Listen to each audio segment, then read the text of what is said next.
Assalamualaikum warahmatullahi wabarakatuh.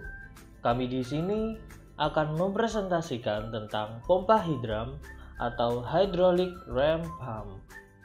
Sebelumnya, kami dari mata kuliah Mekanika Fluida diampu oleh dosen Bapak Dinar Maftuh Fajar, SPD MPFIS, kelas IPA 2, angkatan 2017, kelompok 7, dengan anggota Ida Farida, NIM T2017-10093,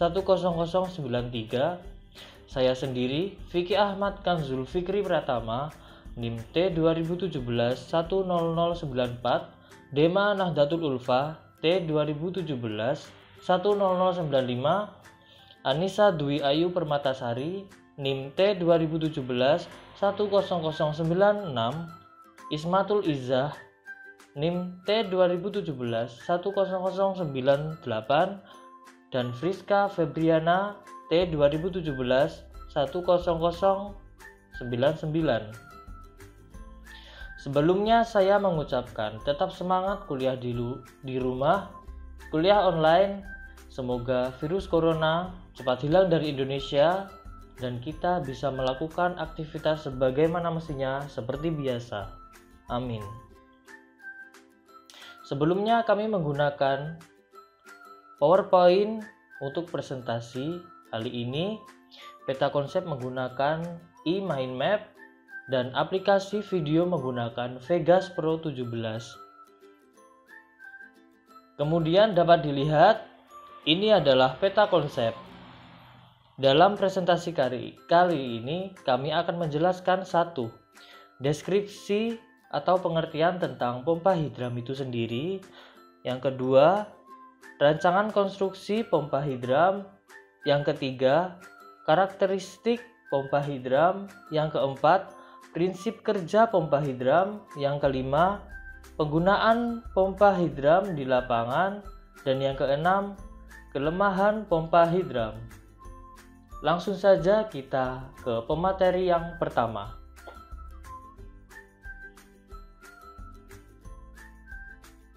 Baik, saya akan menjelaskan tentang pengertian pompa hidram. Apa sih pompa hidram itu? Pompa hidram itu berasal dari kata hidro dan ram. Yang hidro itu artinya air atau cairan, ram itu hantaman atau tekanan. Nah, jadi pompa hidram dapat diartikan sebagai pompa air yang bekerja menggunakan hentakan hidrolik air. Nah, jadi pompa hidram ini adalah sebuah pompa yang energi atau tenaga penggerakannya itu berasal dari tekanan atau hantaman air yang masuk ke dalam pompa melalui pipa. Nah, pompa hidram ini juga merupakan suatu alat yang digunakan untuk menaikkan air dari tempat rendah ke tempat yang lebih tinggi secara otomatis dengan energi yang berasal dari air itu sendiri. Nah, alat ini sederhana dan efektif digunakan pada kondisi yang sesuai dengan syarat-syarat yang diperlukan untuk operasinya. Nah, jadi penggunaan pompa hidram ini tidak terbatas hanya pada penyediaan air untuk kebutuhan rumah tangga saja, tapi juga dapat digunakan untuk kebutuhan pertanian, peternakan, dan perikanan darat. Seperti itu. Terima kasih. Selanjutnya saya akan memaparkan mengenai rancangan konstruksi pompa hidrolik ram. Dapat dilihat di slide PowerPoint gambar rancangan konstruksi dari pompa hidrolik ram yang terdiri dari 6 komponen. Yang pertama, pipa masuk atau drive pipe. Dapat disebut juga dengan pipa pemasukan yang merupakan bagian yang sangat penting dari sebuah pompa hidram. Dimensi pipa masuk harus diperhitungkan dengan cermat karena sebuah pipa masuk harus dapat menahan tekanan tinggi yang disebabkan oleh menutupnya katup limbah secara tiba-tiba. Selanjutnya, yang kedua yaitu katup limbah atau waste valve. Katup limbah juga merupakan salah satu bagian penting dari hidram dan harus dirancang dengan baik sehingga berat dan gerakannya dapat disesuaikan. Karena katup limbah ini berfungsi untuk mengubah energi kinetik fluida kerja yang mengalir melalui pipa pemasukan menjadi energi tekanan dinamis fluida yang menaikkan fluida kerja menuju tabung udara. Yang ketiga yaitu katup pengantar atau delivery valve. Katup pengantar harus mempunyai lubang yang besar sehingga memungkinkan air yang dipompa memasuki ruang udara tanpa hambatan pada aliran. Katup ini dapat dibuat dengan bentuk yang sederhana dan dinamakan katup searah atau non-return. Katup ini dibuat dari karet kaku dan bekerja seperti pada katup kedam. Yang keempat yaitu ruang udara atau air chamber.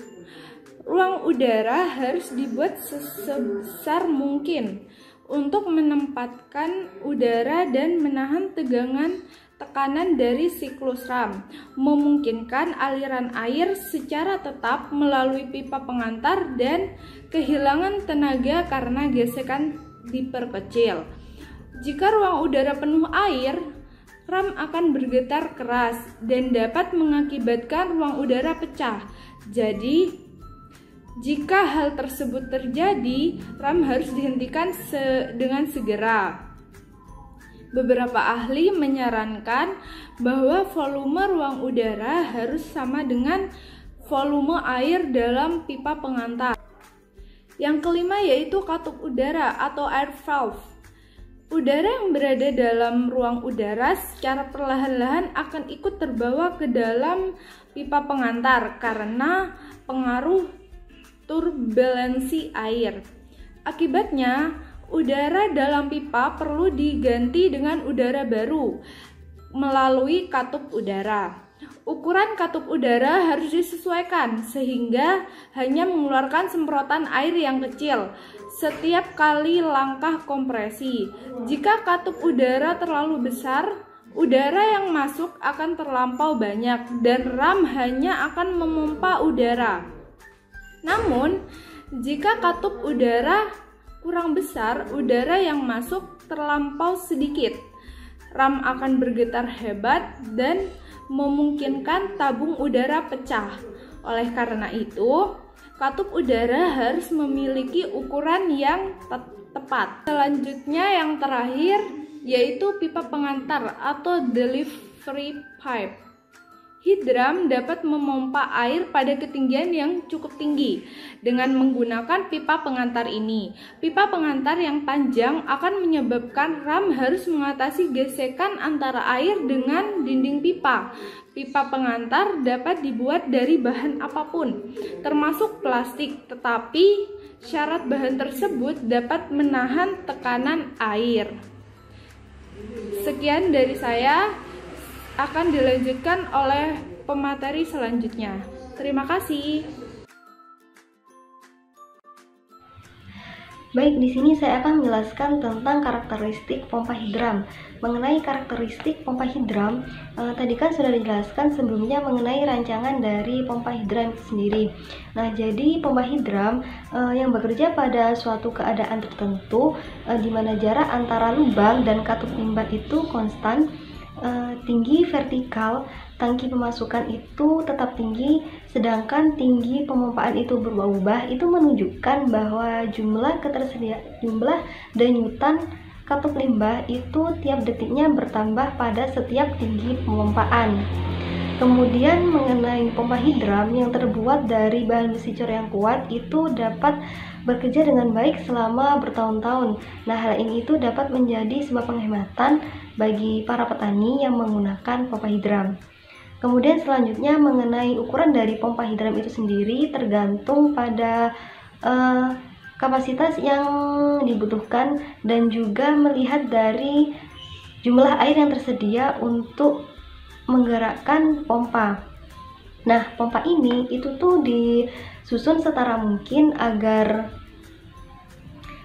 katup limbah yang diberi beban itu dapat jatuh tegak lurus ke bawah dengan adanya gesekan sekecil mungkin.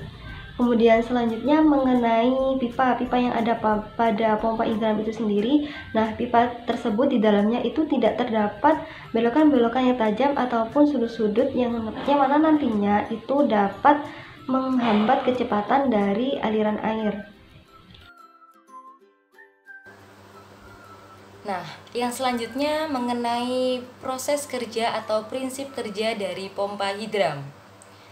Sebelumnya, akan saya jelaskan terlebih dahulu bahwa dalam proses kerja atau prinsip kerja pompa hidram terjadi perubahan energi kinetik aliran air menjadi tekanan dinamik, yang kemudian dari perubahan energi tersebut menimbulkan efek palu air sehingga terjadi tekanan tinggi di dalam pipa. Proses atau prinsip kerja pompa hidram dibagi menjadi 4 proses atau 4 tahapan. Yang pertama yaitu proses akselerasi, yang kedua yaitu proses kompresi, dan yang ketiga yaitu proses penyaluran, dan yang terakhir yaitu proses pembalikan. Nah, untuk proses yang pertama yaitu proses akselerasi, di mana air akan mengalir melalui pipa masuk menuju katup buang dengan debit tertentu, yang mana air akan menekan katup buang ke atas sehingga sistem akan tersumbat. Nah, proses yang kedua yaitu proses kompresi, di mana proses ini secara bertahap air akan bergerak masuk ke dalam tabung udara melalui katup hantar hingga sampai pada kondisi tekanan air tidak mampu menekan udara di dalam tabung, sehingga katup hantar bergerak turun dan secara otomatis menutup tabung udara. Air yang akan masuk ke dalam tabung udara menekan katup hantar bergerak ke atas, dan secara otomatis air yang sebelumnya ada di dalam tabung udara akan tersalurkan menuju pipa suplai karena tekanan tersebut. Nah, pergerakan atau proses air menuju pipa suplai ini disebut dengan proses penyaluran. Katup hantar dan katup buang pada pompa hidram memiliki sistem yang bertolak belakang. Ketika katup hantar bergerak untuk membuka tabung udara, maka katup buang akan bergerak untuk menutup saluran pembuangan, dan begitu pula sebaliknya. Proses pembalikan ini terjadi ketika katup hantar terbuka. Nah, ketika katup hantar terbuka, tekanan pada katup buang akan berkurang, dan secara bertahap katup buang akan membuka. Nah, itu tadi penjelasan dari prinsip kerja atau cara kerja dari pompa hidram.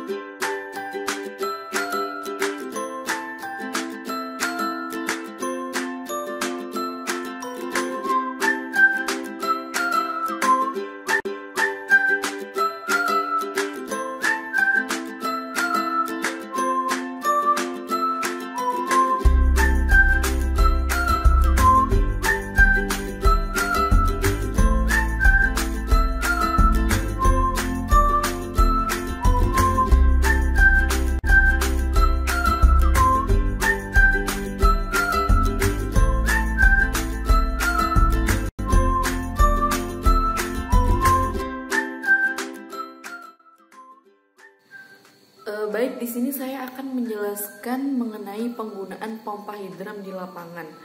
Yang pertama, memenuhi penyediaan air untuk kebutuhan rumah tangga. Yang kedua, memenuhi penyediaan air untuk pertanian. Yang ketiga, memenuhi penyediaan air untuk peternakan dan perikanan darat seperti tambak. Nah, dari ketiga hal tersebut, penggunaan pompa hidram itu sama, yaitu sebagai alat penghubung untuk membantu penyediaan air bersih dari pipa pemasukan menuju pipa pengantar. Terima kasih. Baik, saya akan menjelaskan tentang kelemahan pompa hidrolik ram. Kelemahan pompa hidrolik ram yang pertama adalah klep pembuangan membuka karena beban klep terlalu ringan. Nah, klep pembuangan tidak mau turun atau membuka karena beban klep itu terlalu ringan.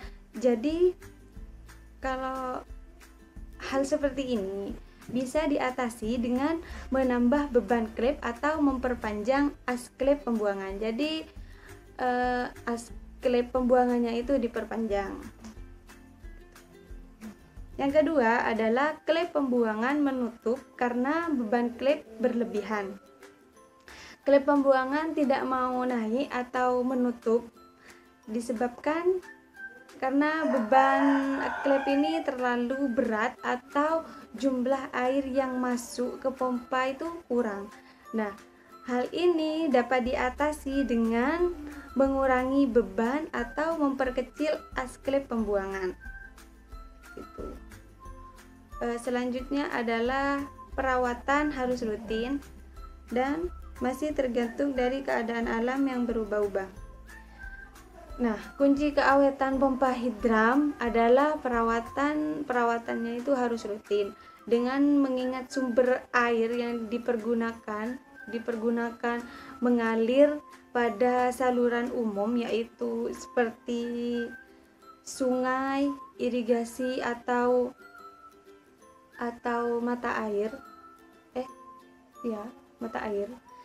Selain harus menjaga air yang mengalir terbebas dari kotoran atau sampah dengan cara membuat saringan. Dipakainya sumber air umum tersebut membuat debit air itu kan berubah-ubah dan bisa menyebabkan klep pembuangan berhenti bekerja, membuka dan menutup. Nah, cara membuat klep pembuangan bekerja lagi itu dengan cara memukul as klep dengan balok kayu. Jadi pompa hidram itu bisa dipukul as klepnya dengan balok kayu sehingga bisa berfungsi kembali dan bekerja, membuka dan menutup kembali. Terima kasih. Itulah penjelasan dari kami kelompok 7 mengenai pompa hidram. Kemudian kami mempunyai kuis berupa 5 soal untuk evaluasi. Langsung saja kita ke kuis nomor 1. Prinsip utama dalam penggunaan alat hidrolik ram yaitu menggunakan prinsip A. Gaya, B. Tekanan, C. Luas, D. Gravitasi. Dapat kita lihat pada slide deskripsi atau pengertian pompa hidram. Pompa hidram berasal dari kata hydro dan ram. Hydro berarti air atau cairan dan ram berarti hantaman atau tekanan. Jadi dapat kita lihat sudah jelas jawabannya adalah B. Tekanan.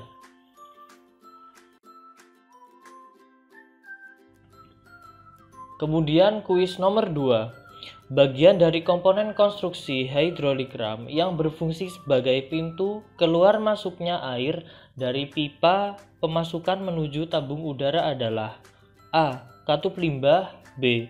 Katup udara, C. Katup pengantar, D. Pipa pengantar. Dapat kita lihat pada slide rancangan konstruksi pompa hidram. Dari pipa pemasukan, air melewati 3 katup, yaitu katup limbah, katup udara, dan katup pengantar. Berarti jawaban D sudah pasti salah. Kemudian katup limbah berfungsi sebagai tempat keluarnya air dari pompa menuju keluar pompa. Kemudian katup udara berfungsi untuk pergantian udara pada ruang udara. Dan katup pengantar ini adalah katup yang akan membuka dan menutup ketika air dari pipa pemasukan akan masuk ke tabung udara. Jadi sudah jelas jawaban yang benar adalah C, katup pengantar. Kemudian kuis nomor 3. Proses di mana air yang sebelumnya berada di dalam tabung udara akan tersalurkan menuju pipa disebut dengan proses A, akselerasi, B, kompresi, C, penyaluran, D, pembalikan. Dapat kita lihat pada slide kedua prinsip kerja pompa hidram. Terdapat 1 akselerasi, 2 kompresi, 3 penyaluran, dan 4 pembalikan. Kita lihat pada poin ketiga, penyaluran.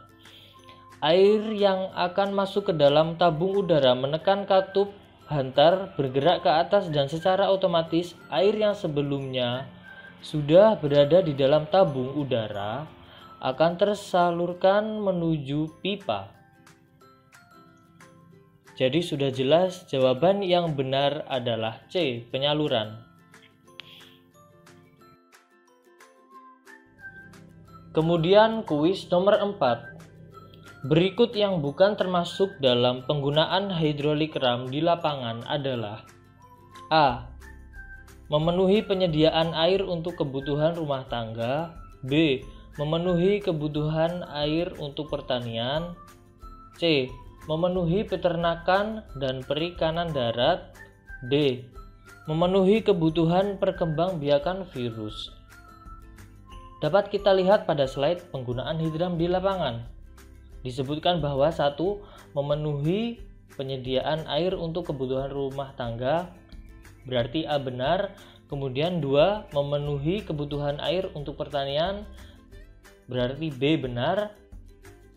Kemudian nomor 3, memenuhi peternakan dan perikanan darat, berarti C benar. Jadi jawabannya adalah D. Yang bukan termasuk adalah memenuhi kebutuhan perkembangbiakan virus.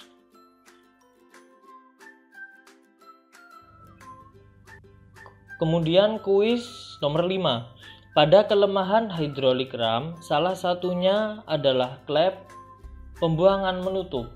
Hal ini dapat terjadi dikarenakan A, kurangnya jumlah air yang masuk, B, kurangnya jumlah udara yang masuk, C, kurangnya jumlah katup, D, kurangnya jumlah pipa. Dapat kita lihat pada slide kelemahan pompa hidrolik ram. Poin nomor 2, klep pembuangan menutup karena beban klep berlebihan. Tapi pada pilihan tidak ada beban karena beban klep berlebihan. Tetapi rekan saya sudah menjelaskan bahwa sebab lain yaitu berat air tidak memenuhi sehingga klep pembuangan tetap menutup. Jadi jawaban yang benar sudah jelas adalah yang A, kurangnya jumlah air yang masuk. Itulah 5 kuis untuk evaluasi. Terima kasih telah memperhatikan, dan saya kira sampai di sini dulu presentasi kami kali ini mengenai pompa hidram. Kurang lebihnya mohon maaf, semoga bermanfaat. Saya akhiri, wassalamualaikum warahmatullahi wabarakatuh.